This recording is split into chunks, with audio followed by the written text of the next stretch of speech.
Hi everyone, it's Andre here from Nary Warren Boot Camps. Just want to answer a common question that I get asked today, and that's basically about intermittent fasting. What is it, how do you do it, and why do people do it? If you read any literature or watch videos in regards to health and fitness, you'll notice that probably over the last 6 to 12 months it's become quite a popular fad. It's the new hot topic in the fitness industry. But realistically, it's been along for quite a long time, thousands and thousands of years,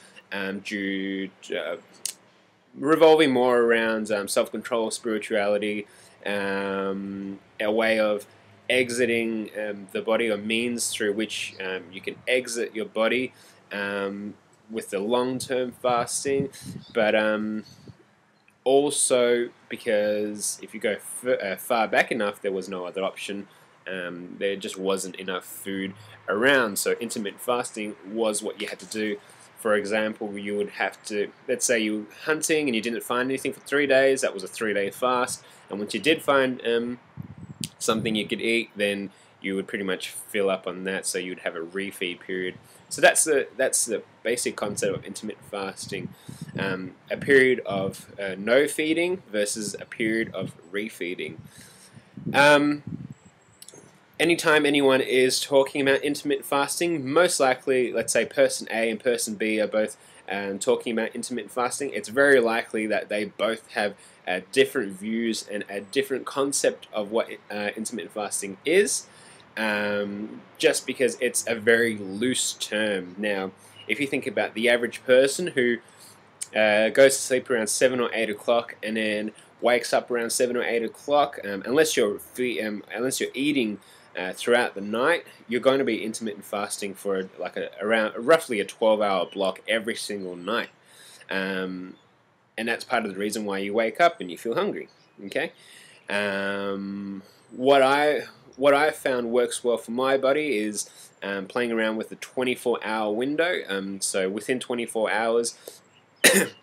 Usually fitting in a 20-hour fast with a 4-hour refeed, or a 16-hour fast with an 8-hour refeed, and playing around with that, I found that to work quite well. One of the common questions people say or ask is whether their body will go into a starvation mode, and through that starvation mode, will they actually start putting on weight?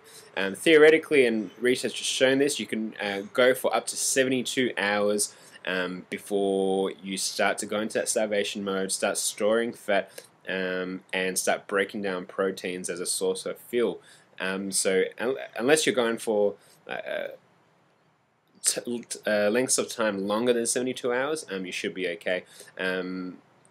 So that's why I kind of like to keep playing around with the 24-hour window.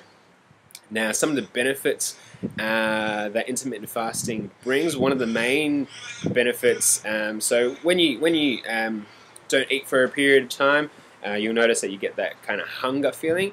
That's basically what's happening, is your body's releasing a hormone called ghrelin. Now, research has shown ghrelin, as ghrelin starts to go up, so does another hormone, which is for a key player in muscle growth and protein synthesis, which is human growth hormone, so HGH. It'll come up as your ghrelin goes up as well. That's to do with balancing your energy and providing energy for your body, but that's just one of the benefits. So increasing growth hormone is one of the benefits. Another benefit is when you intermittent fast, it helps a lot of people control their appetite. Usually it's hard for the first day or two, but after the first day or two, it helps you balance out your diet, so you're not just reaching for food as something to occupy your hands and occupy yourself whenever you feel the need. Another benefit is that it helps lower LDL cholesterol, so that's a low density lipids, so that's the bad kind of cholesterol, and it helps increase your HDL, so the high density lipids, and helps increase that. It also helps you reduce repair time, and that's to do again with the growth hormone, increases your metabolism.